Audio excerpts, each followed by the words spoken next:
Mike Ortel, good morning. Happy to be here and share some principles of heaven with you out of God's Word.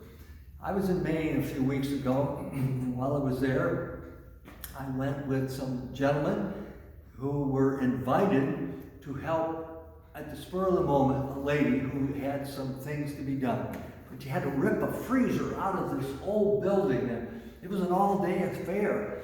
And the gentleman who just bought that building was there himself with his wife, and he was almost giving it to this lady. But as I was there, I was just amazed. There was something unique about that guy. He was not young. He wasn't what you call the most kempt kind of person, but there was a glow about him. And so I started talking to him. I said, what do you see in this old building that you would buy it? Out in the country where there's just a crossroads and there's a little store here and it's almost a dead village and you're going to make a restaurant out of this thing. Oh, he says, I know it's going to work. I bought it for cash. I've done this many times in my life, but not only is upstairs a nice apartment where we're living, but this is going to be pristine. And I said something about something else. Oh, this is going to be wonderful. I said something about it, something else. Oh, that's going to be great. I didn't hear anything that was called negative or critical. Everything was beautiful. They say in the eyes of the beholder. And this man saw in that big old building, 150 years old, something that was going to be an asset to that community. So as I was talking to the guy, I said, what is your philosophy? You must be a Christian. Oh, no, not a Christian. I'm an atheist. I'm not a Christian. I said, really?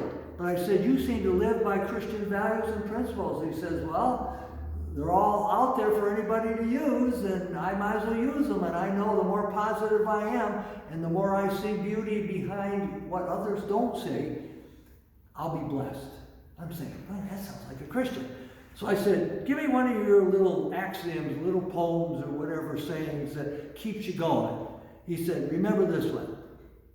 It makes a smile to get a smile.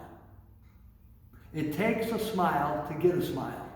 And so what he's actually saying, if I smile at you, you're going to smile back at me. If I'm kind to you, you're going to be kind to me. And that's biblical. The Bible tells us that. The more you sow, the more you reap. The more kind you are, more kindness comes back to you. He says that principle. So I go around smiling. I go around being positive and kind and nice. And I said, well, when you don't feel like it, guess what? If you're smiling all the time, you feel pretty good most of the time anyways. And I said, that is true.